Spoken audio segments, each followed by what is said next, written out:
Hello, everyone. Welcome to our very first session, Virtual Virilio, Speed, Politics, and Potentiality, instructed by Jason Adams. And now I'm going to pass the mic off to Jason.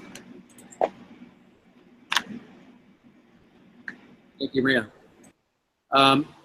Okay, so today we're looking at, last week we had our intro session, and today we'll be looking at the first three readings. These three readings are all my own writings on Virilio, and next week we will we'll move on to other figures and how they've read Virilio, and then the last 6 weeks of the class, so it's 8 weeks total. This first week we'll be looking at my writings on him. Next week will be other secondary texts, and then we'll start moving into all of Virilio's writings. We'll probably skip a few of his books, but as many of them that we can find in PDF, we will be looking at those. So so for today, we had a second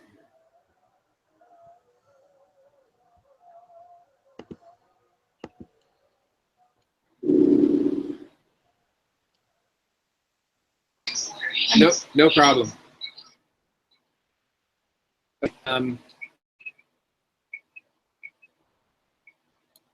Okay, so this is just for one of the enrollees. So for yours, if you for Nejat, if you you should listen through the Hangouts and then talk through the phone. So yeah, so you, I guess what you would do is you would block the speaker in your phone, and that way it won't echo. All right, so I'm going to mute the phone, and so all audio will be coming through the Hangout itself. All right.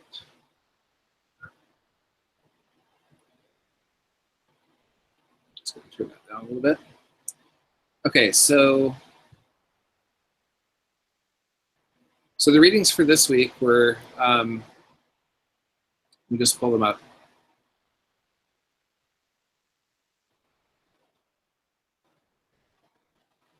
So the readings for this week were my Oxford Bibliography article for Oxford Bibliography of Literary and Critical Theory on Virilio, and that's a general overview of all of the readings that are available. And so I'll pull, as I talk about these, I'll pull them up on the screen. I think the most relevant one, I mean, really the bibliography one, we can, I'll definitely go over that and kind of do a screen share and talk about that a little bit later. But I wanted to start with my interview with him, which was called The Speeds of Ambiguity, an interview with Paul Virilio. And then we'll also talk about the MA thesis a bit. But really the most important one is The Speeds of Ambiguity from Boundary 2. That interview was the one in which I kind of staked my claim in a more public fashion, because obviously when you're writing a master's thesis or a dissertation, it's not necessarily open to the public in quite the same way. So I mean, maybe eventually it gets turned into a book, and that is actually my plan, is to turn that into a book. But I really arrived at my current way of thinking about Virilio through this interview and through trying to conceive how to read Virilio in a different way than other people have been reading him. So I'm going to pull that up, and I'm going to do a screen share. We can start with that, and we can discuss that, and then go into the other two readings after we've had some open discussion. So let's see here. Screen share.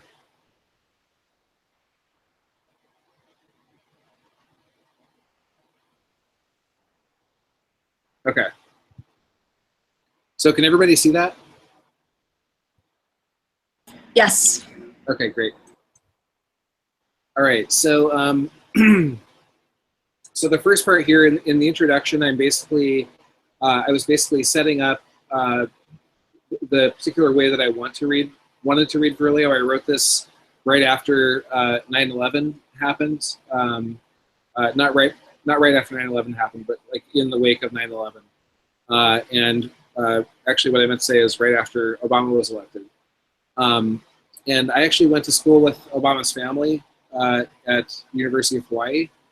So, you know, I kind of had a perspective on that. I went to school with his brother-in-law, Conrad Ng, was actually in the poli-sci department that I was in Hawaii. And his his half-sister, Maya Sotoro Ng, was in a different department, but she was always hanging out in the same groups with all of us. So, you know, when I was out there, it was in the post 9/11 period, and you know, I was trying to think about how do these events that have been happening, how have they affected the way that people think of a thinker like Virilio. This was in the time period when Slavoj Žižek became very popular, and Alain Badiou and other people like that. And so I was trying to think of, you know, as a thinker, how does he relate to the events of that time period?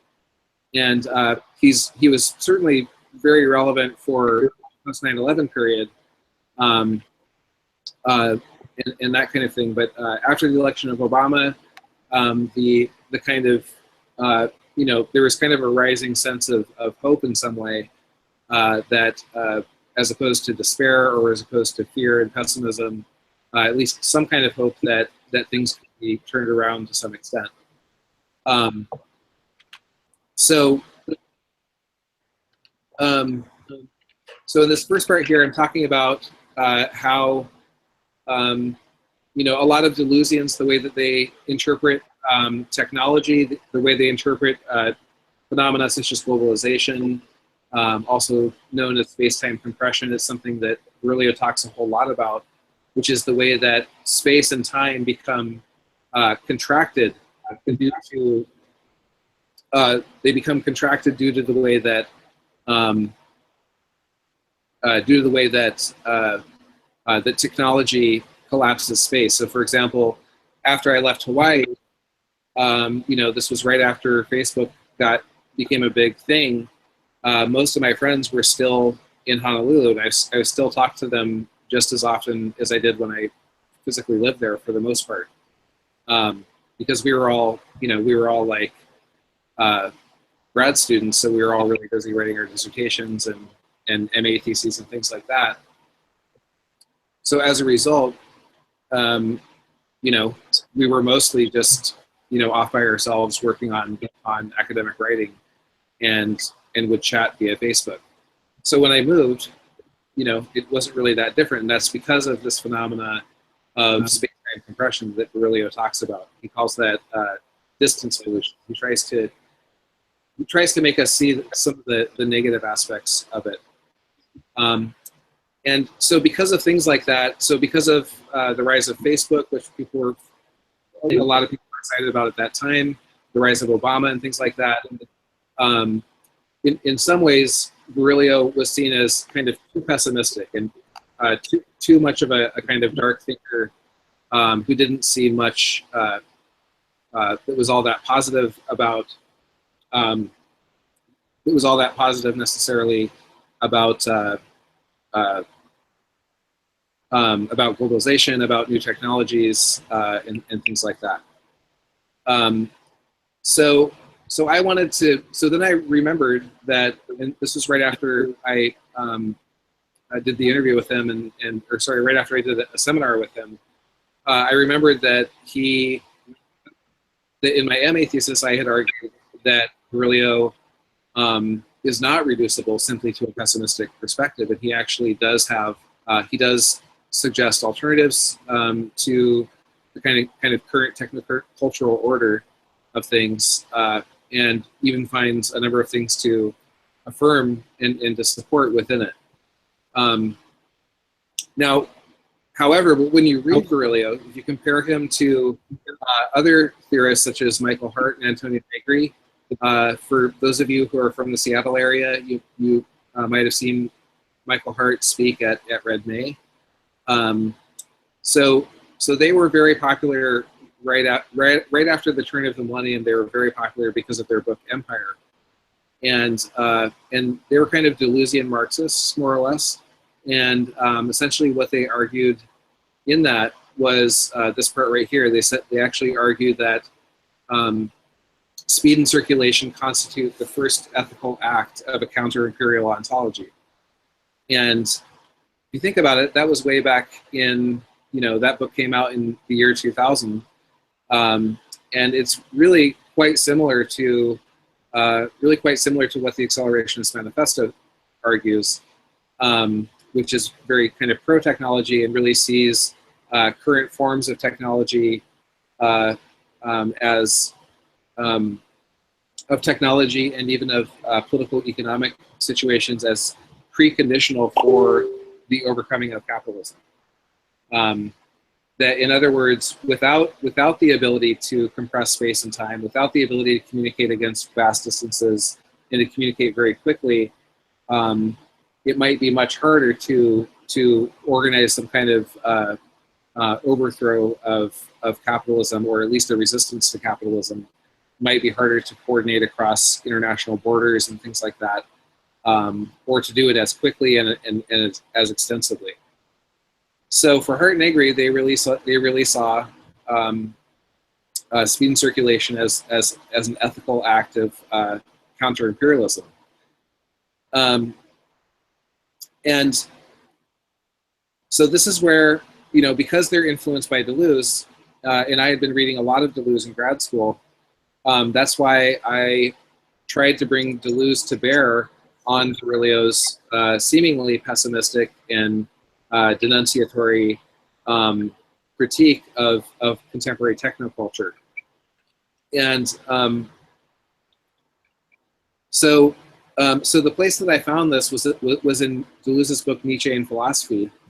And in this book, he says, he has this quote here that I feel like has been overlooked quite a bit.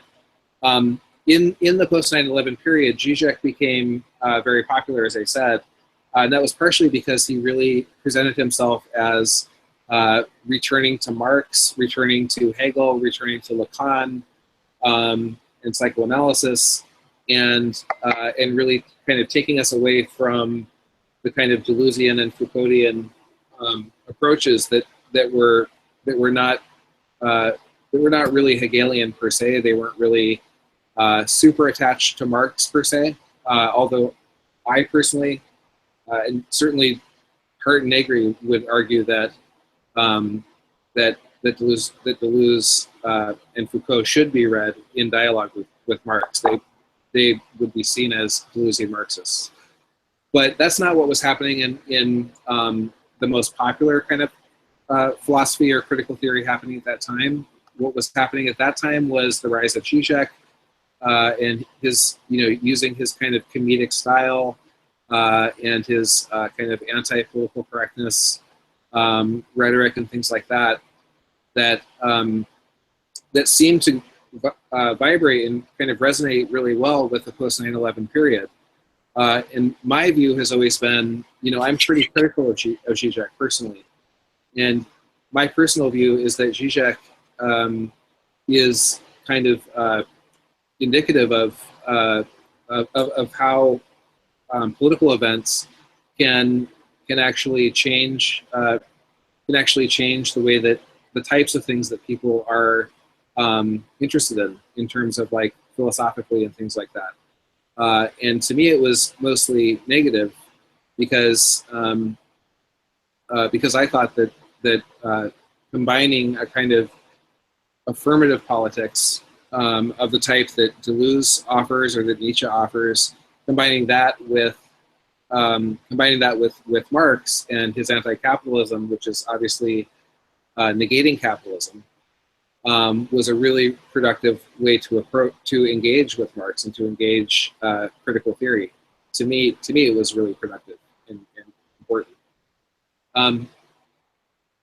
So one of the tropes that Zizek was putting out at the time was, he had this book called Organs Without Bodies, which was a kind of, in my opinion, it was very much a caricature of Deleuze, and it was intended to be this huge takedown of Deleuze and just to sort of denounce affirmationist politics.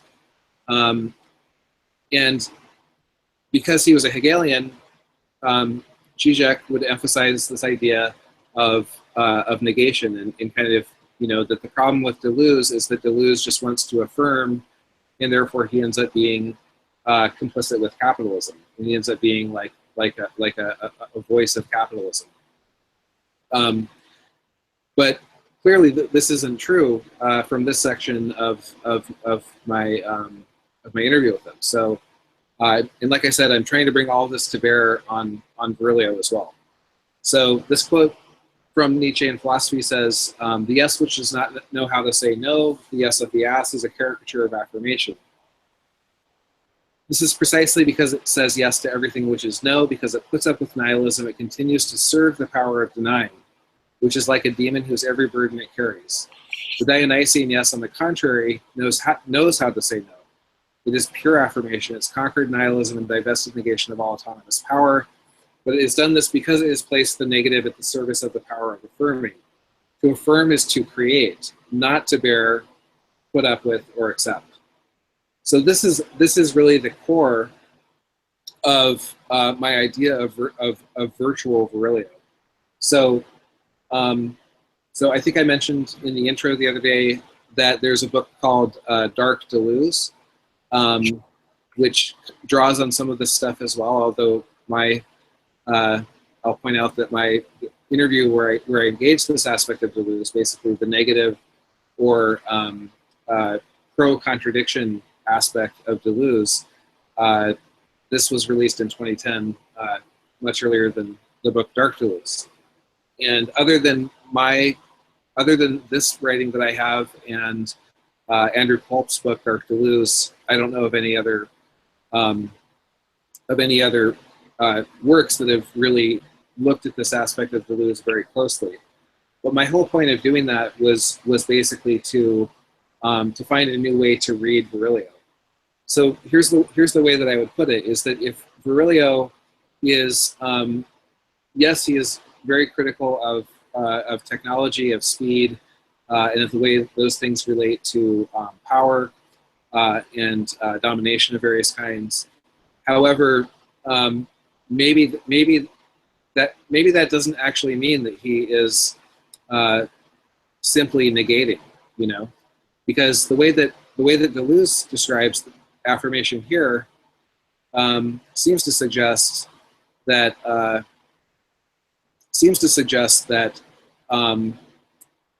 that it is possible to affirm and to negate, and that true affirmation, which is a Nietzschean term, true affirmation is always selective.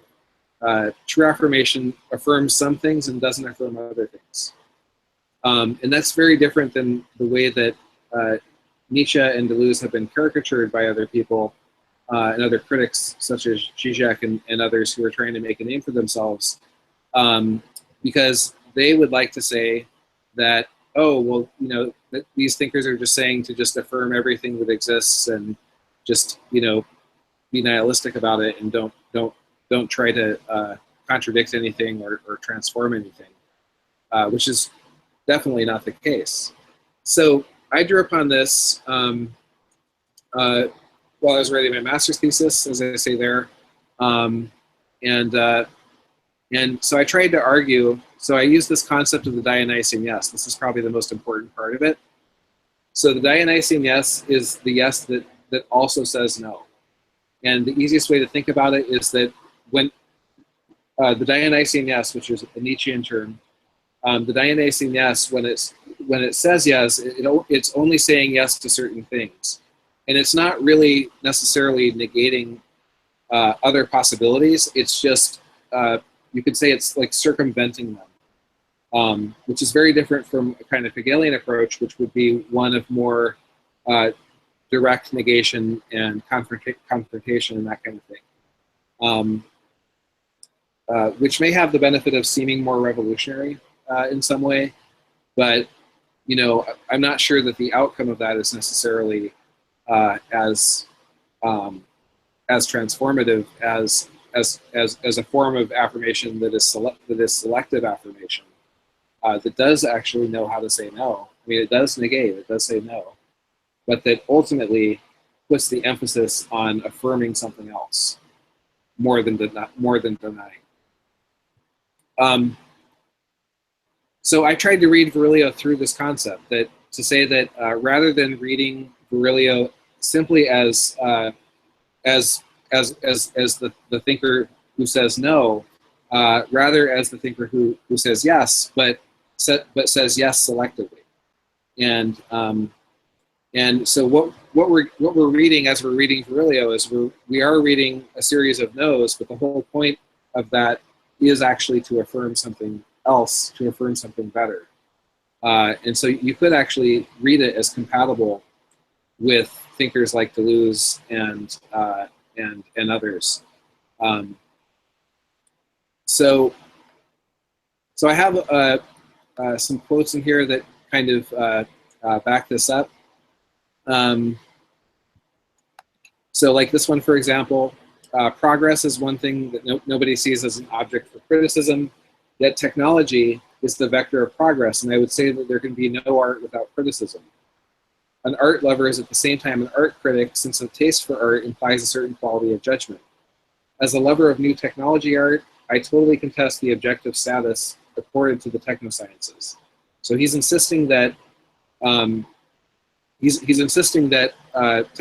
technology, science, technoscience, technoculture is not objective and should be subjected to criticism. But the whole point of this is as he says here, he says there can be no art without criticism. So that also means that there can be no technology, there can be no speed, there can be no technology that we would appreciate without some form of criticism. Same thing with speed. I mean, you can't just affirm every form of acceleration and speed. We would want to do that selectively, because, as he says here, an art lover is at the same time an art critic. Because how can you have a taste for art unless you have some sense of judgment, some sense of selective judgment? So those things that you love and that you embrace, you selectively love those things. Otherwise, you don't really love that thing, whatever it is.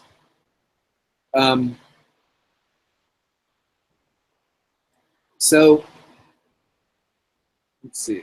Okay, here's another important part that, and this does speak to the aspect of those who say that Virillio is bringing kind of Christian ideas into his philosophy. I mean, to me, he is doing that to some extent. He actually doesn't do it very often at all. But this is one example where he does do it. And I cite this because he basically says that,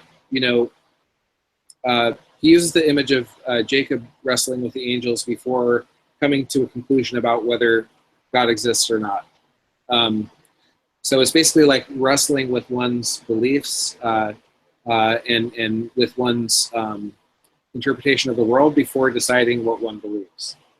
For Virilio, that may have led him to Christianity. For somebody else, it might lead him, might lead somebody else away from Christianity. Might lead them to something else. But the point is that hopefully we don't embrace something, whatever it might be, without really wrestling with it and really thinking about it before we decide that we're going to embrace that thing. So the same thing with technology, and specific examples of technology. Like you might like the fact that you have an iPhone, but you might not want to have Facebook Messenger on your iPhone because maybe you're worried that Facebook is listening to your conversations or something like that. So that would be a form of selective affirmation. So it's a pretty good example, actually. I know a number of people who do that, who basically say, yeah, I want to have Facebook, but I don't have Messenger on my phone. I only use it on the laptop because I don't want that app on my phone. So it's selectively kind of engaging these things, and not simply, completely negating them. All right, so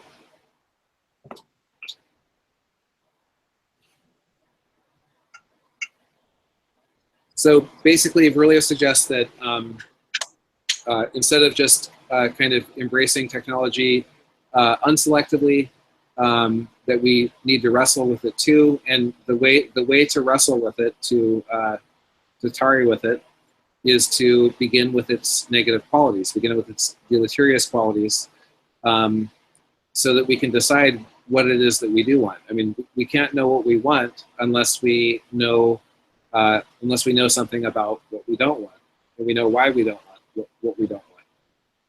So, and here's another quote where he kind of explains his position, and he says, "Today we have admin, even experts, who spend all their time saying how wonderful technology is. They are giving it the kiss of death.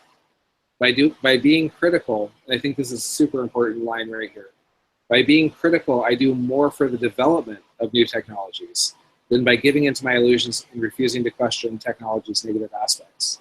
So he's actually saying here that his goal is the development of new technologies. So he's not anti-technology. He is actually pro-technology.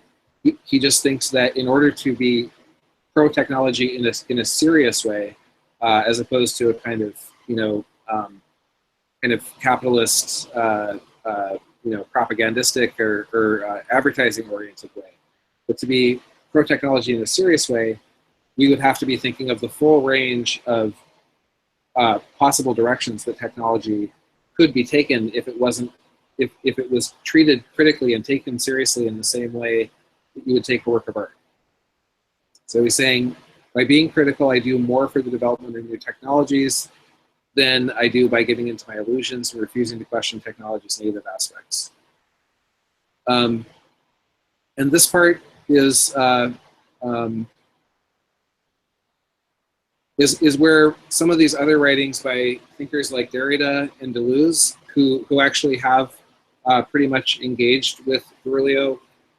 Sometimes, in Deleuze's case, they engage directly. Deleuze and Guattari engage directly with Virilio, and they do complicate his concept of speed in really, really interesting ways in 1,000 Plateaus.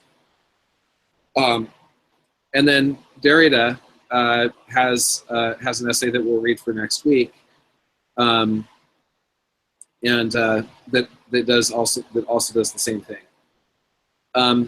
And so a lot of people have noticed this. They've people like Patrick Rogan. I have a list of people down here: William Connolly, Sean Cubitt, Patrick Rogan. A number of people who like Virilio, they read Virilio, but they failed to notice that Virilio himself has an actually very ambiguous and very dynamic and complex way of thinking about technology. Just because he is mostly speaking about the negative side of it doesn't mean that that's all that he would say. If you could actually sit down and talk with Virilio for a long time, he might, he's just emphasizing the negative aspect because the negative aspects of technology and speeds, simply because most people don't do that. And so he thinks it's important to do that in order to actually develop better technologies. So when a lot of critics have come to Virilio, they went and read, well, because Derrida and Deleuze were much larger thinkers and much more popular, they went and looked at, and thought, well, what does Derrida say about Deleuze? What does Deleuze, or about Virilio? What does Deleuze say about Virilio?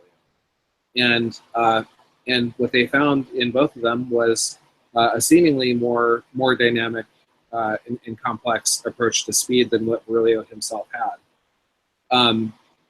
So there are all these writings that basically take Virilio to task and say, Well, Virilio just sees everything in a negative light and doesn't see the value of affirming anything really, and we should really be reading Deleuze and Derrida. So I'm taking kind of a third position. So there are people who say, well, we should Derrida and Deleuze basically correct Virilio because he has this sort of simplistic, pessimistic critique of technology. If that's what you think, then it's clear why Derrida and Deleuze would seem more appropriate.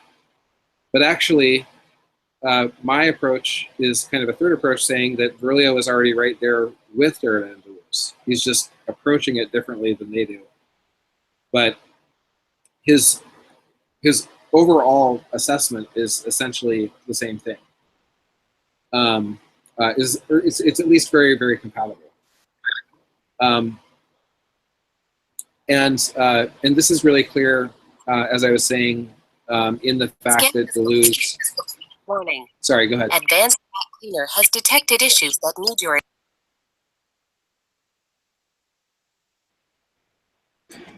Sorry, Alex, I muted you because it was very loud. Did you want to say something? No, that was my computer. I just had to restart it. Okay. Bye. Okay. No problem. Okay, so all right. So Deleuze and Guattari actually. So for those who want to say that Virilio doesn't have as complex of a concept of speed as Deleuze, or say Derrida or something like that, I think that there's a lot of problems with that. Number one is that if you read his work closely, he says things like what I was just saying, that his whole point actually is to develop better technologies.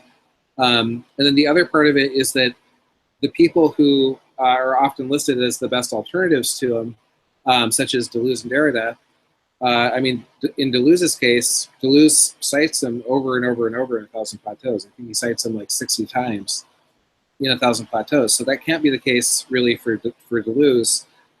And that's who is often cited as an alternative.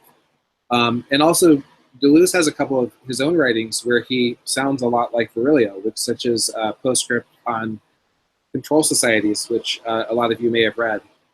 The idea of control society in Deleuze is kind of a follow-up to Foucault's concept of disciplinary society.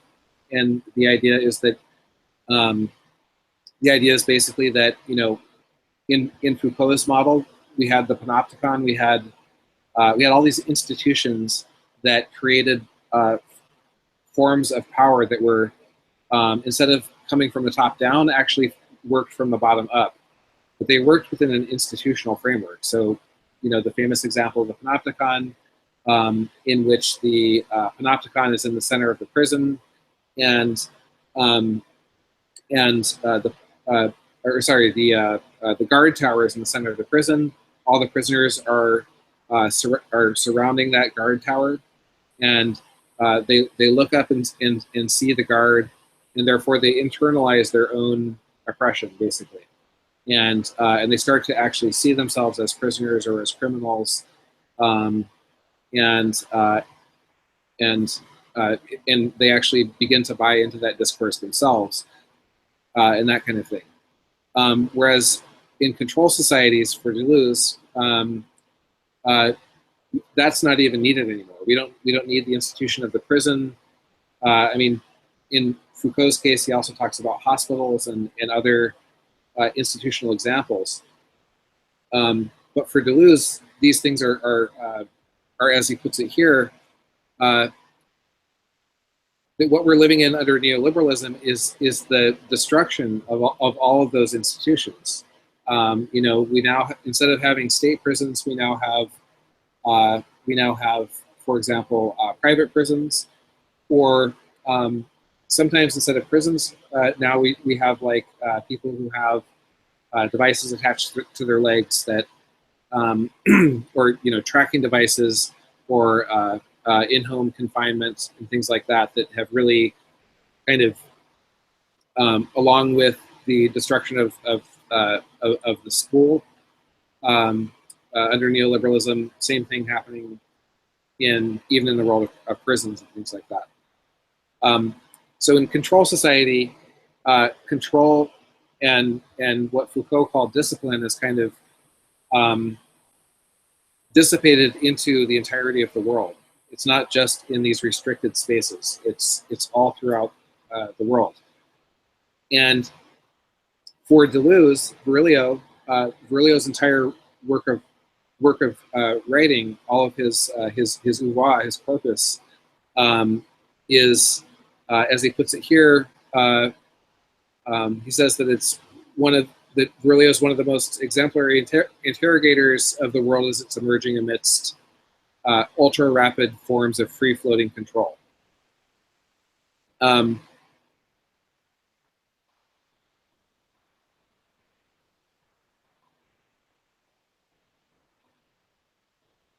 So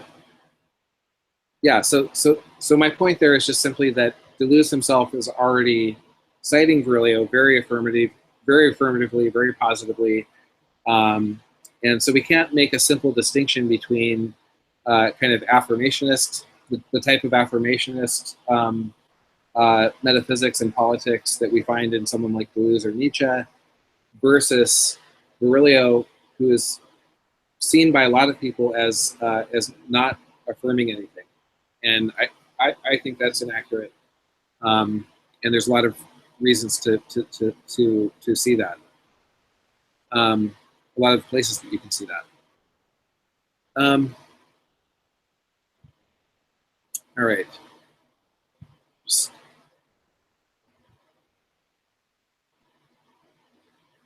Okay. Okay. So in the interview, as I said, I'm considering the extent to which Virilio himself has done this, has engaged his work in the form of a kind of Dionysian yes, even though it's not obvious all the time. But there are all these places in his books, kind of buried in various places where this kind of affirmationist side of Virilio does come out, and he explicitly makes these statements himself. So I read this. I conducted the interview on that basis, in trying to bring that out of him in the interview. He does kind of go into it a little bit. I was actually not super happy with the actual interview per se, in the sense that I felt like he didn't really respond in a way that would allow us to go super deep into those types of questions. But there some of it is there, and it's definitely there in his books. So that's why I wrote this really elaborate introduction with lots and lots of citations, so that the reader could go and find those things, whether they can find it in any obvious manner in the interview itself or not. So here in this part, I'm talking about Deleuze and Guattari and how they see speed differently. They don't focus so much on speed as a matter of moving from one place to another really quickly or communicating quickly, but rather about intensivity. So that meaning the speeds with which a person could operate even just internally within themselves, without even physically moving at all. And that's a very different meaning of speed that they use in that. And we'll get into that more next week. But like here's one place where they talk about it. This is from 1,000 Plateaus. And they differentiate speed from movement. So they say, it's thus necessary to differentiate between speed and movement. A movement may be very fast, but that does not give it speed. A speed may be very slow or even immobile, but it's still speed. So speed speed is intensive, whereas movement is extensive. So movement is kind of going from one place to another, whereas speed is an internal type of movement for Deleuze and Guattari. Movement designates the relative character of a body as one, which goes from point to point. So in the way that we usually think of speed for Deleuze and Guattari, movement is about one person being just one thing. We know that multiplicity is a very major topic in Deleuze and Guattari's writings. And so they're basically saying the way that people typically think of speed is what they're really talking about is movement.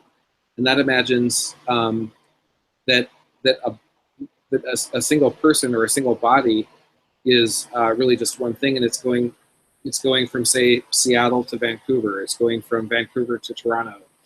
And then it has a certain speed with which it makes that movement. But for them, on the contrary, speed, on the contrary, constitutes the absolute character of a body whose irreducible parts or atoms occupy or fill a smooth space. In the manner of a vortex with the possibility of springing up at any point. It's therefore not surprising that references have been made to spiritual voyages affected without movement, but an intensity in one place. These are part of nomadism. In short, we will say by convention that only nomads have absolute movement, which is what they call speed. Vertical or swirling movement is an essential feature of their war machine. So this is the concept of the nomadic in Deleuze. And there's a couple other places in here. In this part, I'm basically making the case here, and we'll talk more about this next week. But I'm making the case that people like Patrick Rogan and others who want to argue that Deleuze and Guattari are somehow opposed to Virillio or opposed to his way of thinking. I'm trying to make the case that Deleuze and Guattari actually are affirming a lot of what he says here. So for example, and here's where they differentiate it. I mean, they do differentiate their version from his, but they say Paul Virillio's thesis is important when he shows that the political power of the state is polis, police, the management of public ways, filters against the fluidity of the masses, against the penetration power of migratory pacts, people, animals, and goods, such as the essence of the state. It is not at all that the state knows nothing of speed, but that it requires that movement, even the fastest, cease to be the absolute state of a moving body occupying a smooth space to become the relative character of a moved body, going from one point to another in a striated space. So this is the really crucial point here. And there's really clear evidence in Virilio that he actually agrees with how they're making this case, although he wrote his work on speed way before they wrote theirs. So this is the really crucial point in Virilio when he's talking about speed. He basically is saying that, like, for example, one of his examples is a strike. So when workers go on strike, when workers are basically employed in a workplace, their speeds and movements are completely dictated by the workplace and by the boss, by the owner, by the kind of way that capitalism forces bodies into motion, right?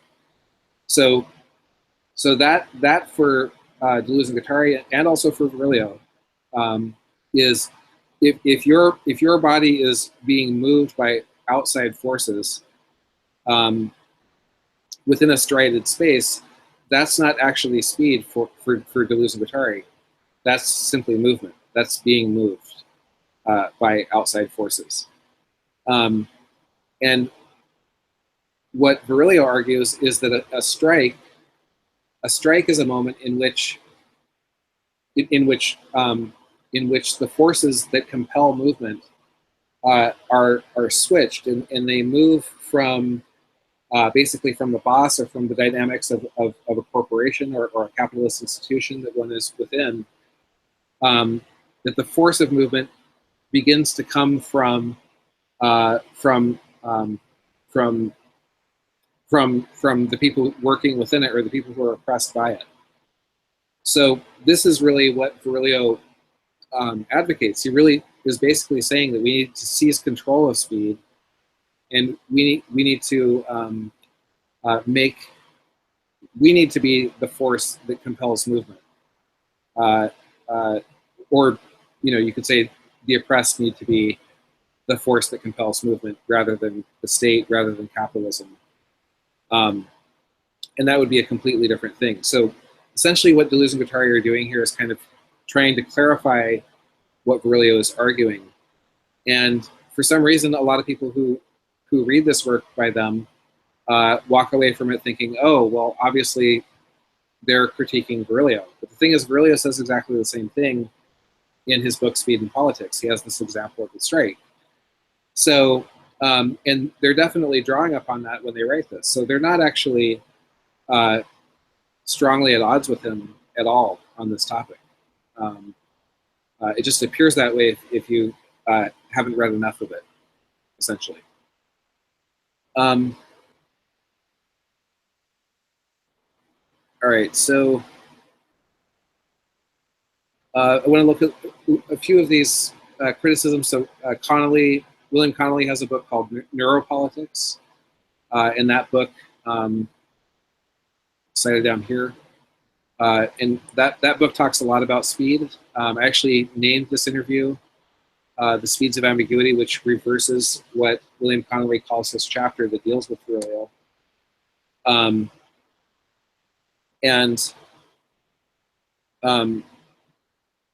That one is called The Ambiguity of Speed. So basically, William Connolly, who's a Deleuzian, is kind of framing his argument as saying, well, Virillio has a too simplistic of an account of speed, and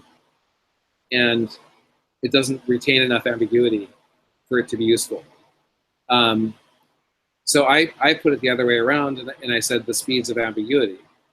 So I basically said, I'm basically using Deleuze and Guattari's way of using the term speed to address ambiguity. And I'm basically criticizing some of these Deleuzian critics of Virillio. I'm criticizing also from a Deleuzian perspective, but from a different aspect of Deleuze and Guattari than what they are typically drawing upon.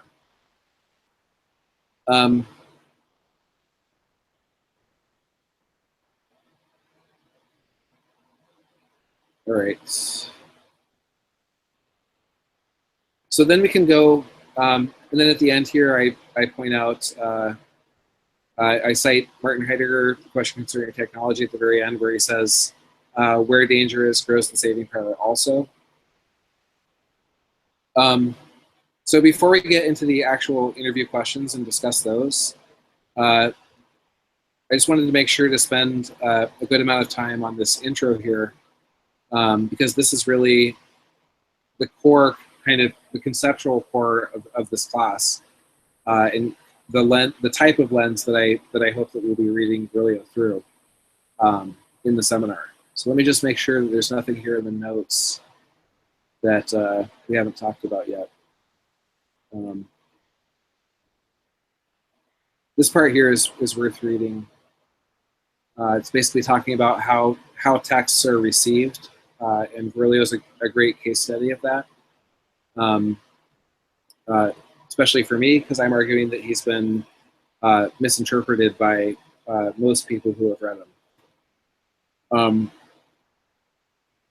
So here I'm talking about Connolly, and as I was saying, this ambiguity and speed chapter that he has.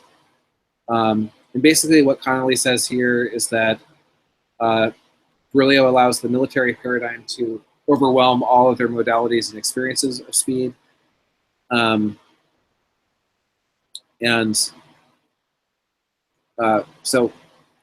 I think I've shown pretty clearly that that's not actually true. It's just what he chooses to focus on, but that doesn't mean that that's the be-all, end-all for him. This other guy, Sean Cubitt, says his criticism of Virilio is, he says, he calls him a liberal and an anarchist. So he says the old liberal anarchist tirades against state and technology cannot bring us a politics adequate to the new media formations. I certainly agree with that assessment. I don't think that Virilio is reducible to that. I don't think he's really a liberal. And I don't really think he's an anarchist either. But he has at times called himself an anarchist, an anarcho-Christian, and things like that. These do come up occasionally. But at many other times, he's sort of lauding the idea of mobilizing the state to change the way that we relate to technology.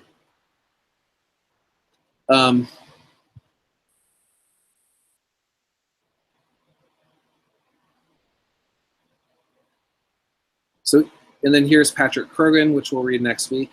Krogan says that Deleuze and Guattari assert a position of theoretical superiority over Virilio because of their version of the concept of speed, which is nomadic speed, and intensive speed rather than extensive speed. So they say, Krogan says, Virilio tends to equate these groups, nomadic, controlled, and nihilistic modalities of speed, on account of their interactions, and makes a general case for the fascist character of speed.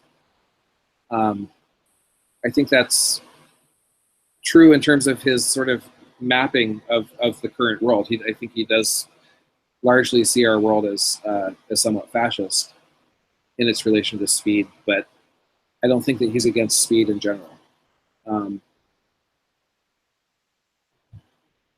All right, so I feel like I've been talking for a while. I guess the one last thing before we can open it up for a little bit of discussion is I wanted to point to this part. I talked a little bit about this last time, and that's these three examples: the Vietnamese resistance, the Prague Spring, and Italian autonomia. He comes back to all three of these very, very often, and all of them are, for him, examples of basically people taking speed into their own hands, and it's kind of a alternative to the current way that speed is deployed. And here's the quote right here. This is the one from Speed and Politics. This is where he's talking about the strike. He says, the revolutionary contingent attains its ideal form not in the place of production, but in the street, where for a moment it stops being a cog in the technical machine and itself becomes a motor. In other words, a motor of speed. Or, sorry, a producer of speed. So that's his goal, is the production of speed. He talks about the strike as a method of resistance in a few lines up from that in the same text, but that's not, that line right there is not technically about a strike. All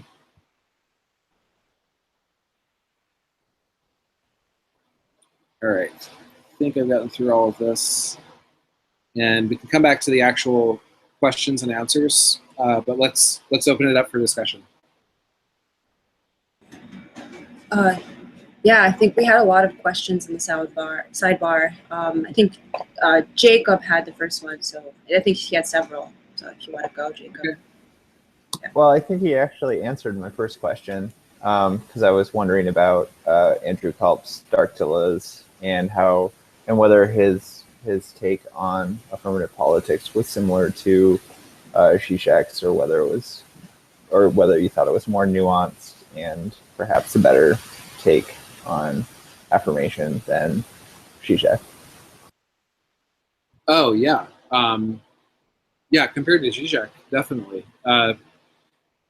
Could you say a little bit more about what you meant by that? Well, I was just thinking, like, I talked to Andrew once, and he was critiquing Rosie Braidotti's affirmative politics, and he was just like, it's just affirmation, affirmation, affirmation, and there's no sort of negation there. And I was thinking about it in light of Alexander Galloway's recent couple of blog posts on the swervers, and wondering, thinking about those two as kind of having similar critiques of affirmation, and whether they were giving a similar characterization of affirmation as Zizek does, like not in the same way Zizek does, but giving a similar characterization and not really critiquing the actual affirmation that exists in Deleuze, and perhaps how you're reading Virilio. Yeah, that's a great point. I think that's very true. That, you know, it's kind of a weird thing that both. I guess I didn't really think about that part of it. Should have said more about that, because that's the one thing they have in common. The weird thing is lots of Deleuzians miss this part of Deleuze, and so they themselves become susceptible to the type of arguments that Zizek and others make about the importance of negation, the importance of like contradiction and conflict to any kind of social change really requires that kind of thing. I think that is true. It does. The problem is that you know, Zizek's, as you were saying, yeah, Zizek's representation of Deleuze misses this aspect of it entirely. It doesn't come out in, you know, I don't know if he's willfully misrepresenting it or not. It certainly seems like it would help to make him more popular if he could misrepresent Deleuze. Well, I heard that, I've heard it said that it sounds from Zizek's text like he didn't even read Deleuze, that he's just taking Badiou's reading of Deleuze. I don't know if you would agree with that, but yeah, that makes a lot of sense to me. So yeah, it's like a weird mirror image of, you know, certain Deleuzians just reading him as just pure affirmation without any selectivity, without any negativity being part of that, and yet Deleuze himself says that version of the yes is quote unquote the yes of the ass. You know, that's not a true yes, because it's kind of like, I guess it's almost, you could compare it to let's say you know, your landlord or somebody, or your boss, you know, is kind of bugging you about something. And you're like, yeah, I'll do that, of course. Yeah, I'll make sure the dishes are washed, or whatever it is. You're kind of, you know, basically what you're doing in saying that, you're kind of, maybe internally you actually feel like, you know, I don't really feel like I need to do that right now, and maybe it's actually somebody else's turn to do that. But you just say, yeah, I'll do that. It's kind of this kind of unselective affirmation, but you're doing that partially because you know, because you're not necessarily directly stating it. Maybe that's a bad metaphor, but yeah, I think it's true that Deleuzians and Zizekians are both misrepresenting Deleuze in the first place, and therefore we're not really engaging, you know, what I would consider to be the actual Deleuze, his actual body of work and his actual metaphysics, his actual philosophy, and therefore we're ending up with really strange kind of political directions coming out of that do seem kind of unselective, and do seem kind of uncritical. If they're just going to like embrace, you know, everything that exists, then Zizek would be right that that's not selective, and that's not really that radical, because it's just kind of letting things happen as they will. But if he is arguing for selective affirmation and for what he calls the Dionysian yes, then actually within Deleuze there already is everything that Zizek, you know, kind of adds to critical theory is actually, technically speaking, most of it is already possible within a Deleuzian metaphysics. So that's kind of funny. And I guess the other weird thing is that on the Deleuzian side, for most Deleuzians, they're missing that too, and therefore they're missing what could be done with this type of philosophy and this type of metaphysics. So it's kind of the same thing that's happening in Virilio as well, or people's responses to Virilio. It's kind of weird though, because like I don't know if it's really, I don't know how productive it is to keep telling people to, like, you know, you really need to go back and read Deleuze more closely, and you'll see that he does have negativity folded into his affirmativity or whatever. Like there is the negationary aspect already within his version of affirmations. And similarly with Virilio, that Virilio is not just negative. He actually, his whole point of making this critique is that he would like to see more, you know, more transformative types of technology emerging, and a more democratic technoculture and things like that. He's not against technology, but just to try to remind people of that, is that really as useful? Because then you're kind of telling people to go back to the text, and you're saying, you know, go back to the text and read this more closely. Here's what you should read.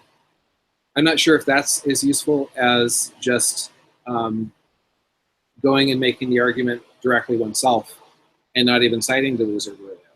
You know, a lot of thinkers make their name by doing that kind of thing. And to me, there's way too many thinkers right now who basically, they either willfully misread a figure as complex and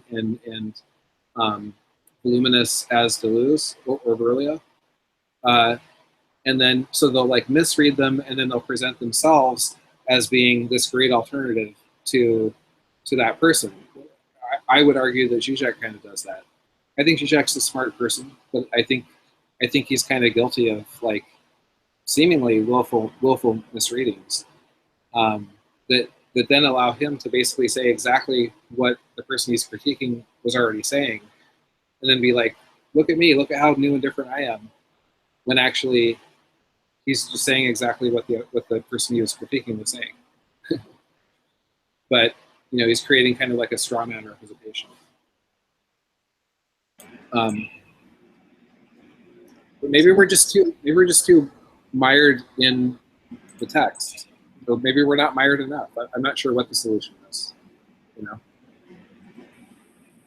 that kind of thing. We also had Martin and Elizabeth. Unless you want to go, Jacob, go for it. No, I was just saying thank you for answering the question.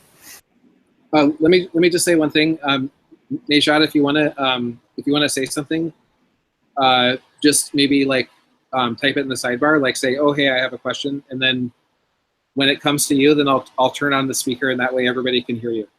Okay. Okay. Okay. So whoever's next, was it Martin? Martin? Yeah, I'm wondering about this distinction between speed and movement. Yeah. That suggests maybe different kinds of speeds, and I'm wondering whether you've explored the metaphoricity or range of analogies that Virilio has constructed for the word speed, and whether they align, as I suspect they do in Deleuze and Guattari, between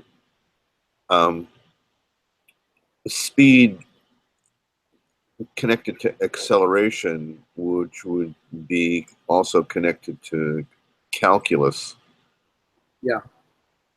determinism, precise causality, and a speed which is connected to what might be called dissemination, or flows of complex systems like in thermodynamics. which could actually be connected to go. And I think that famous passage in The War Machine lays that out kind of nicely. And so would you see different kinds of speed existing?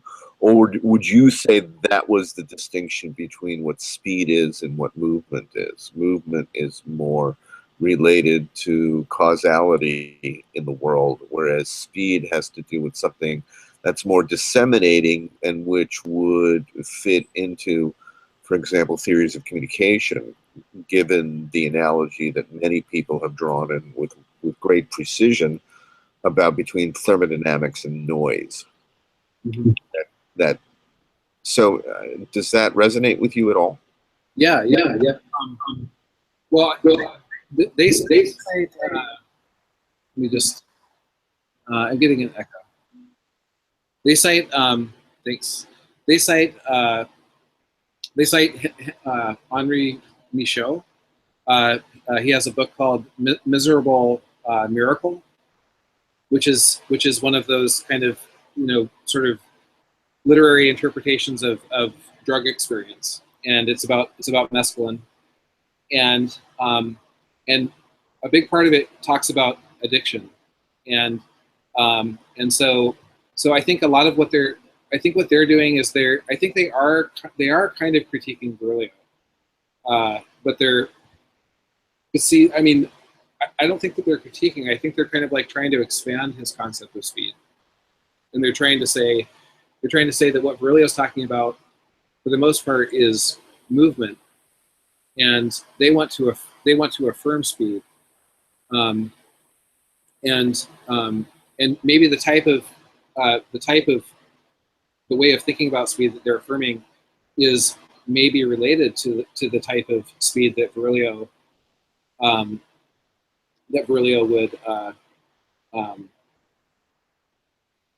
would actually argue for. I can't hear you, Martin. Martin, would you like to respond? Is that better? Yep. Yeah. Okay, so there's this sense that speed can be acceleration with an object moving through space, but speed could also refer to processes of dissemination, like the movement of a gas, as in thermodynamics. Right. And the greater the greater heat, the greater the expansion, and so you get a sense of acceleration of expansion. And the reason why I mentioned that is that there's a precise analogy between these kinds of thermodynamic processes and, for example, Shannon Weaver's theory of communication, which is described in explicitly thermodynamic terms, even using a mathematical equation to describe noise, which can be linked all the way back to Boltzmann's order principle in the history of classical thermodynamics. And these are analogies to cultural processes. Yeah. And so I'm wondering, is this a demarcation between kinds of speed, or is this really close to what the demarcation is between speed and movement, with movement being strict causality connected to calculus, whereas speed in Virilio's sense is he's really talking about communication theory and the ways in which the virtual has created an acceleration of dissemination in this, like in a thermodynamic sense. And so I'm wondering whether how do you see that demarcation? Or you may not want to get into this now, obviously. This is kind of you may want to talk about it later, given that you're going through introductory materials in a really nice way, by the way. I love Virilio as much as I love Haakon Bay, for example. Yeah. And I think they are really in harmony in some ways, or resonant with Deleuze and Guattari as I read them. So I'm liking, and appreciating the connection. So anyway, that's enough. If you don't want to answer it now, that's fine. But I don't want to take any more time because other people have questions. No, that's really interesting. And I was thinking about your work on kind of corporeality in the body as well, because I think that a big part of what they're differentiating there is between intensive states, basically interior to a body, such as addiction, for example. Like an addict has this this belief, and Deleuze also talks about like addiction. Like he says the alcoholic never feels like they always feel like they just need one more drink, basically, kind of thing. And that there's, when that last drink comes and is finished, then they're like, no, I actually need one more drink. Yeah, because they're looking for greater intensity. Yeah. Yeah, greater intensity. And what I would simply add is that this traces back to Bergson and his distinction between external delineation of time versus intensive time, which is subjective. Yeah. And I think, the whole empiricism of subjectivity project, which is the way one of the ways I define what Deleuze and Guattari are up to, yeah, is to talk about subjective experiences of speed and acceleration that have objective correlates. Yeah. Oh, it's really interesting. I really think that this connects closely with a lot of the stuff that you work on about in relation to like the body and corporeality. Yeah. Because it's one of the reasons why I'm writing about jazz right now, is because it seems to make visible some of these kinds of demarcations and issues and tensions and contrasts. So yeah, and well, in Miserable Miracle, Michaud is talking about the figure of the addict who's like addicted to mescaline, which I think is actually the drug speed. The drug that's called speed. I think that refers to mescaline. No, that's methamphetamine. Mescaline is a hallucinogen that derives from peyote. Oh, okay. Okay, then I was Not that I know anything about this personally. but basically what Michaud talks about is he talks about the figure of the addict, and he says that that the goal of anyone, including an addict, is to become a master of one's speeds.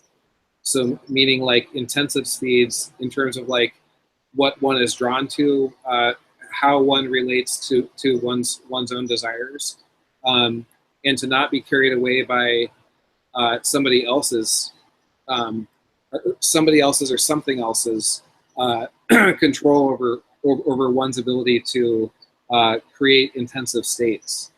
One last thing, and then I really should stop, is that this also resonates powerfully with Virella's delineation of 3 different kinds of time cognition that goes on. That I think you're really talking about embodied cognition here in ways that resonate. So I don't know if anybody's done work on Virilla and Virilio. That would be, I think that would be really interesting.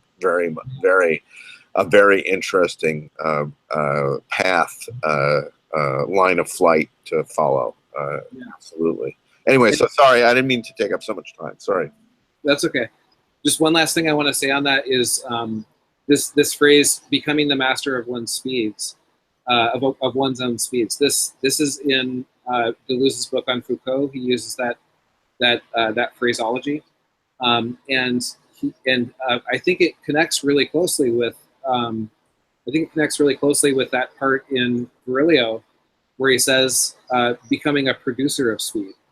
The strike, when the workers go on strike, instead of them being bodies being moved by external forces, they themselves become they become the moving force. They become the source of speed, and that could maybe be somewhat of an intensive state as well, because that's an internal change in the sense of what one is there for.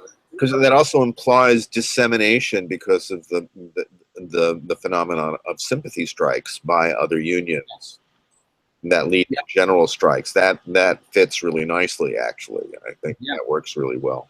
Yeah, absolutely. Thank you. Elizabeth, do you want to go next? Can you hear me? Yep. Oh, great. Yeah, that idea of the Dionysian, yes, it's an interesting one, and I'm just looking for a little more clarity or discussion about it.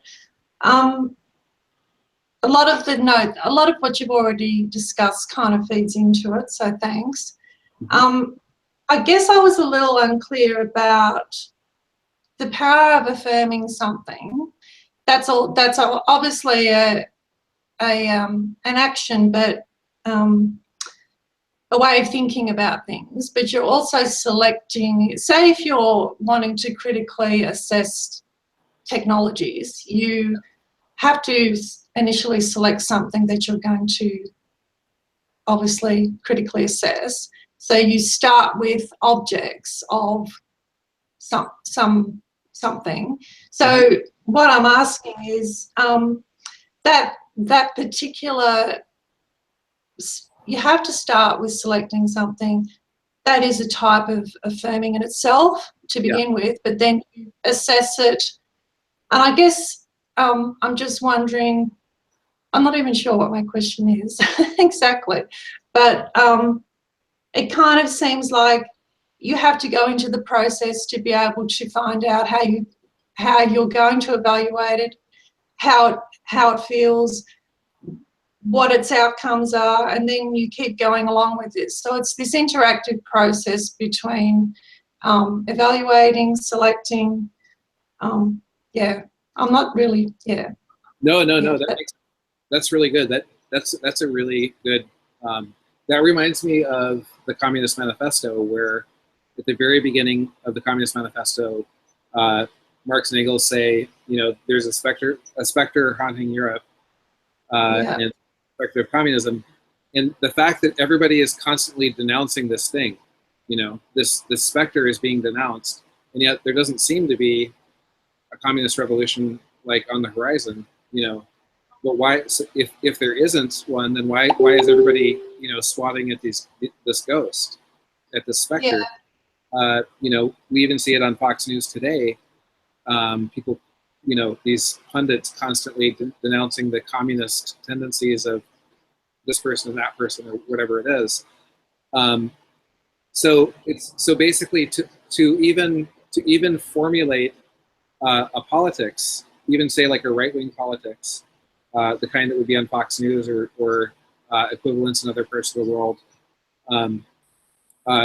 even to formulate something is already to be, even if you're seemingly just negating it, even to formulate anything, even just a question, is already to affirm certain things by the choice of what you have selected to address. Is that kind of what you're saying?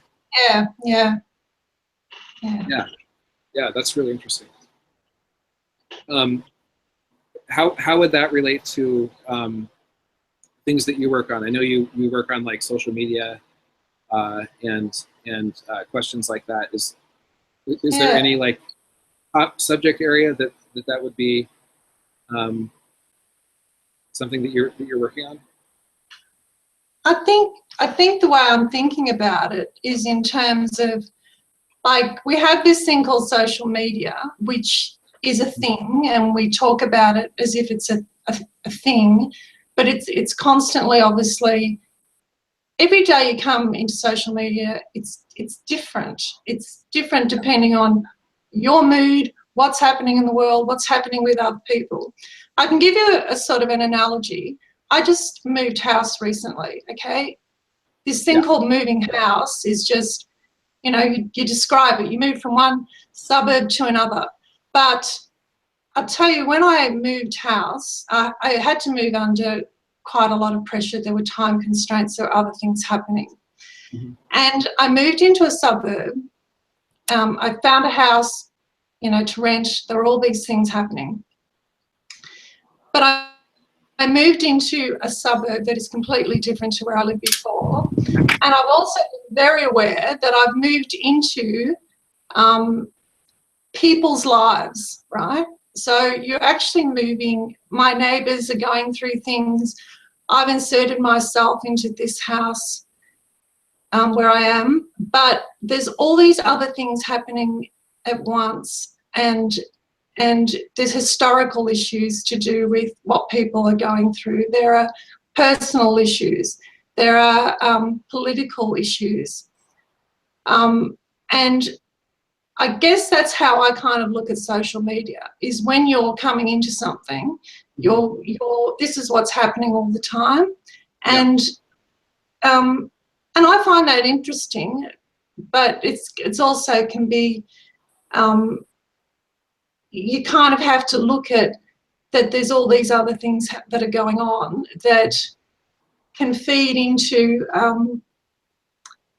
your own assessment of what's going on, you know, like, yeah. So I don't know if that analogy was very good, but I'm kind of trying to settle into where I am, but I realise this idea of settling is not a useful one, that I'm kind of immersed in something that is actually quite big. And that's, to me, what social media is. It's a very fluid, dynamic, creative, sometimes violent type of sphere. But that is a good thing, you know, that all these things are happening. So, yeah. So that's kind of my, I see what you're saying. Getting an echo. Okay. And so one example might be, for example, on social media, you know, you add your friends, you defriend people or whatever it is, or something like that. There is a like natural state of, you know, who your friend group is or should be. It's just, it's kind of what you've affirmed. And even like defriending people, for example, is really an act of affirmation.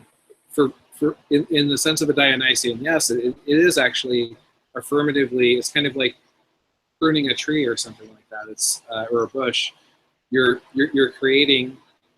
actually creating something in the process of negating something else. But yeah, I guess that might be one way to think about it. I think Leon. I think Lizzie's was responding. Oh, sorry. Elizabeth? Here, I'll unmute. Oh, I can't unmute you. Could you unmute yourself? Sorry, is that right? Oh, yeah, that's great. Oh, no, just saying a really long, I guess part of what I find is helpful is to look at a really long-term view of social media, even when there are very intensive things going on, in the short term. So, yeah. Okay, thank you. Thanks for answering. Thank you.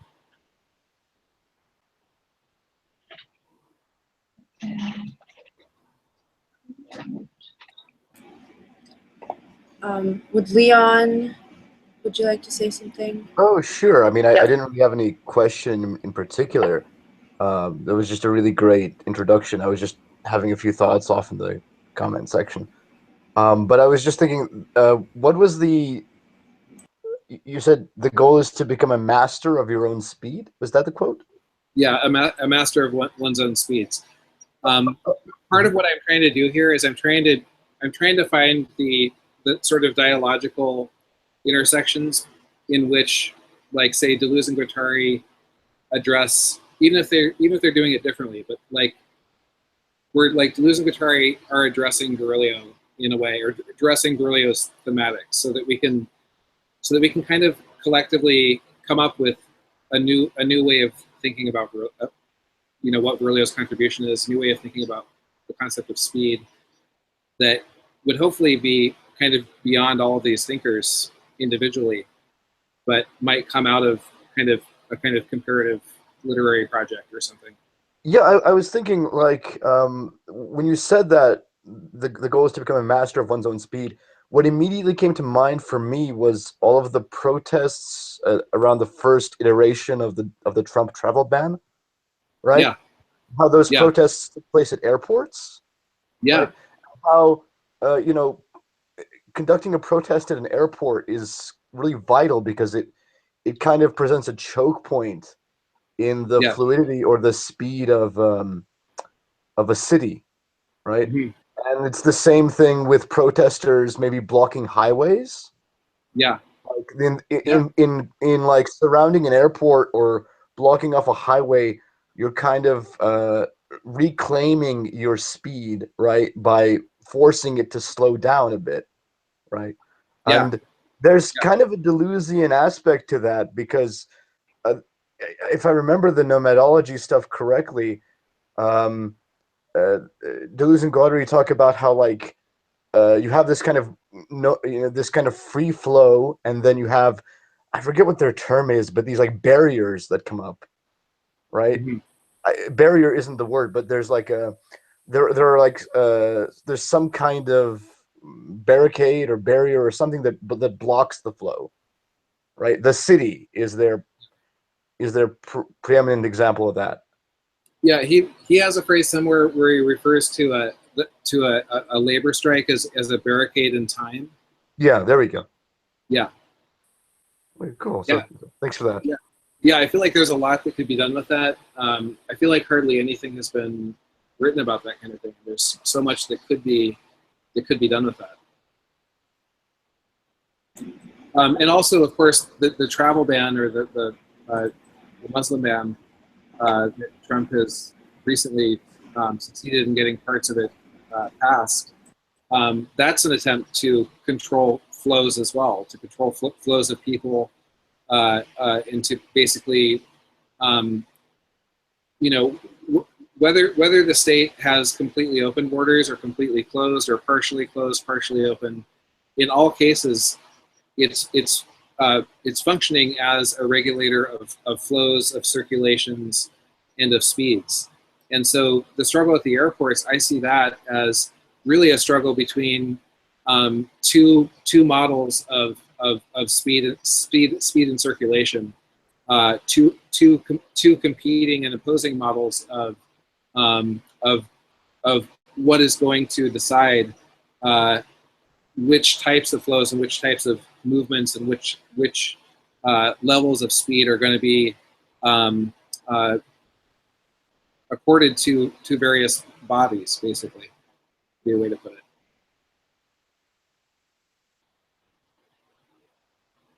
Oh, but sorry, just if we're gonna go along with that, would you say that the airport thing in the Deleuzian sense is controlling speed or controlling movement? I forgot that. Oh, that's a good point. Or is it both? Because it feels like every movement occurs at a speed, or yeah. Well, the way from what I recall, Deleuze and Guattari's version of speed is all about intensive states, internal to the body. We could maybe like metaphorize this idea of intensity to the intensity of a nation state, for example.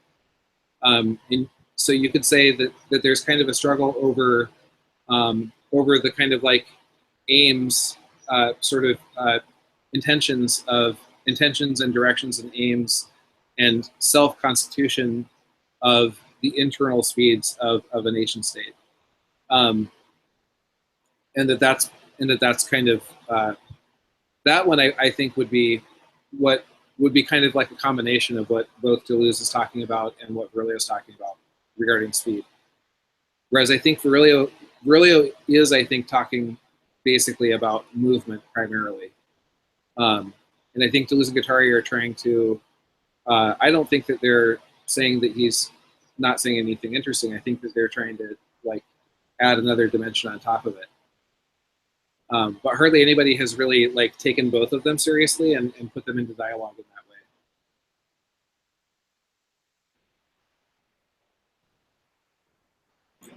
And also, hardly anyone even cites Deleuze and Guattari on speed. They usually cite Virilio.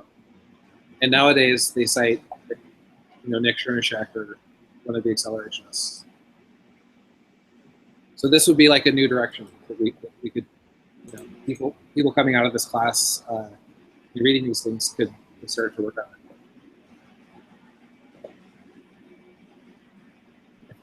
Wasn't Nejat is next, right? Yep, Nejat. Okay, so I'm going to turn on the speaker, Nejat. And that way, I'll be able to hear you and everybody else will too. Just a minute. Okay, can you say something? Yeah. So.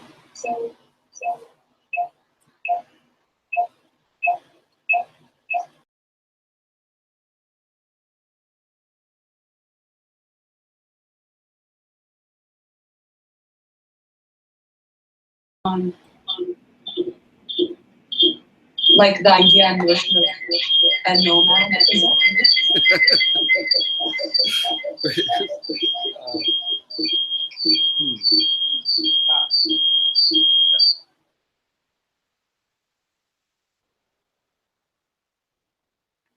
Okay, let's try it again. I can also just type my questions. Actually, if we just do it from the phone, I think it'll work better.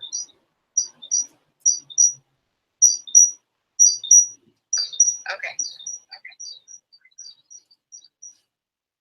What do you mean? What do Deleuze and Guattari mean by a nomad, and how does that fit into the conversation about speed and movement?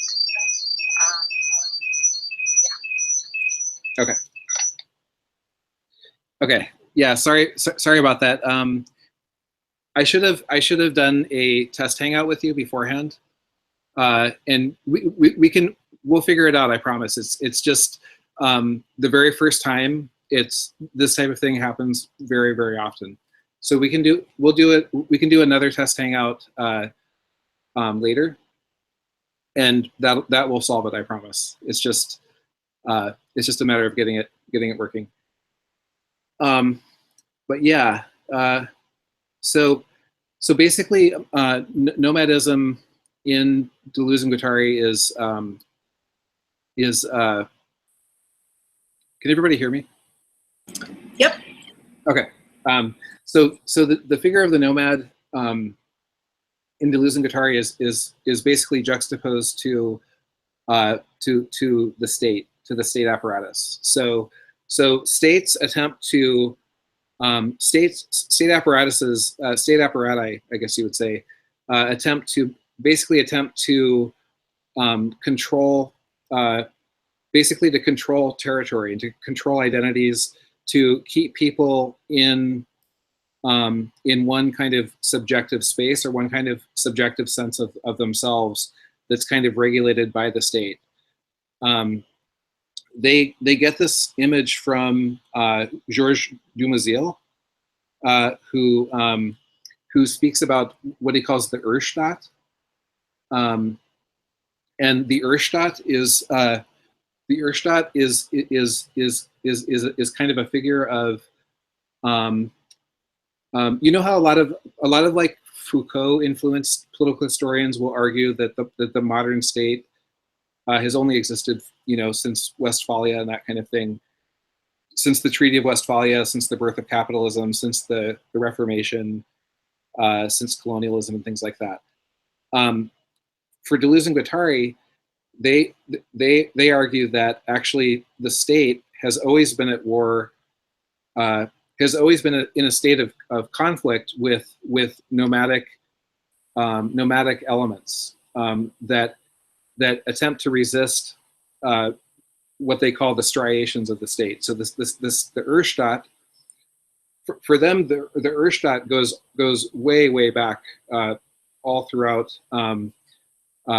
world history, really, but especially in Eurasia is their main focus, and they have been criticized for being somewhat Eurocentric on this. However, Georges Dumézil's work, in which he developed this concept of the Urstaat, is, he was kind of a comparative ethnographer in many respects. And so he basically traces this all the way back to not just Greece and Rome, but also to India and other parts of South Asia. And he really tries to draw connections between different cultures that are on basically the same massive landmass of Eurasia, and tries to develop a kind of cross-cultural way of thinking about this. Some people have argued that Deleuze and Guattari are somewhat Eurocentric about this topic, and have the impression that, like, for example, there's a Native American scholar named Jody Bird who has a book. I'm trying to remember what it's called. I actually was a former student of hers. And yeah, her book is called The Transit of Empire, Indigenous Critiques of Colonialism. And in that book, she criticizes Deleuze and Guattari's concept of the nomad as being, she basically says, if you interpret the nomad as, as basically a metaphor for natives, for indigenous people, this is one thing that some people do read them as saying that. I don't think that's really what they're saying. I think they're saying, they're using it more as a metaphor, and they're saying that that basically nomadic identities or nomadic forces are forces that resist the attempt of the state to impose, for example, like Trump's Muslim ban is a really great example of something that's attempting to control nomadic forces. So nomadic forces would be those that destabilize the kind of internal subjectivity of say a nation state like the United States. So nomadic forces would be anything that unsettles, disrupts, or throws into motion or complicates the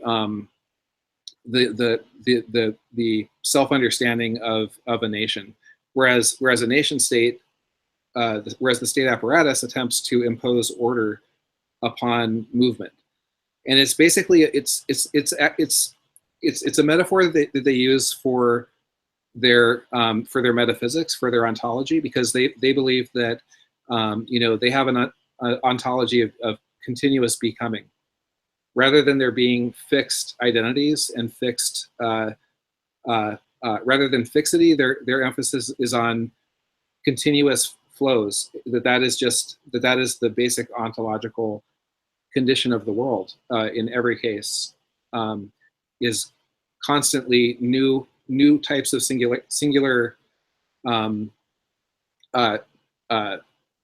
subjectivities, singular individuals as well. Collective singularities are constantly kind of emerging and disrupting the old order. And what a state apparatus tries to do is tries to freeze things in time. It tries to stop things from moving, whereas nomadic forces try to throw things into motion again and try to differentiate things and reconstitute what was already constituted, to reconstitute it in a new way, basically. So it really does make sense that they would develop this concept of speed, their version of the concept of speed, in relation to the figure of the nomad, because their whole version of the concept of speed is really about intensive states, and usually that's like internal to one person, to like a single person. But you could also think about it in terms of, say, like a nation state, and say, and basically say that like nomadic forces are those that reconstitute and kind of pluralize and differentiate and transform the nature of a society. But it could also be an individual person. This is one reason that Deleuze and Guattari have always been pretty big in like LGBT studies, and like in like queer theory and things like that, because because for them, like a nomadic subjectivity would be one that is not reducible to the grid of identities that exist right now. So like right now we might have, say, in terms of sexuality, we might have lesbian, gay, bisexual, transgender, queer, and you know, a number of other possible things. But for them, you know, so when you look at the emergence of those categories and how they function in social movements today, for example, and in the changing norms of society, compare that to how to when those were not even being talked about, or they were just completely suppressed. We see this kind of continuous development of new kinds of categories. Well, for them, that's not a process that's ever going to stop, because it's not like the say 5 letters in LGBTQI and other additional things are the only types of sexualities that exist or that could exist, because there's constantly new ones that will always emerge, and things that are not even thought of right now would arrive that would disrupt even that order of ideas. So like the way the term queer, for example, relates to LGBT as kind of a disruptor of that idea in some ways, or of those categories in some ways, is that would be kind of like nomadic forces would be that kind of thing.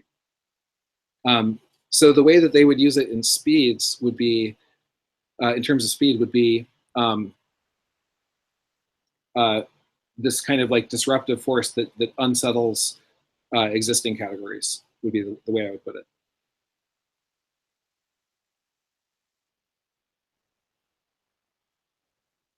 Yeah, and so your second part of your question was, how does that play a role in speed and movement?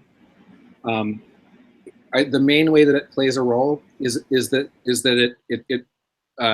nomadic forces are often in a kind of struggle or a movement in opposition to the way that a state apparatus tries to impose a particular, like the state apparatus tries to be the main determinant and the main producer of speed, whereas nomadic forces are basically attempting to overthrow that and attempting to introduce new speeds. Their nomadic forces are basically vying for the opportunity to themselves be the producers of speed, and basically to push things in a direction that's different from what historically has been the case. Does that make sense?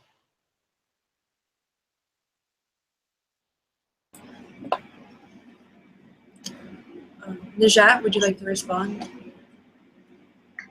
Or I guess Jacob. I can ask my question.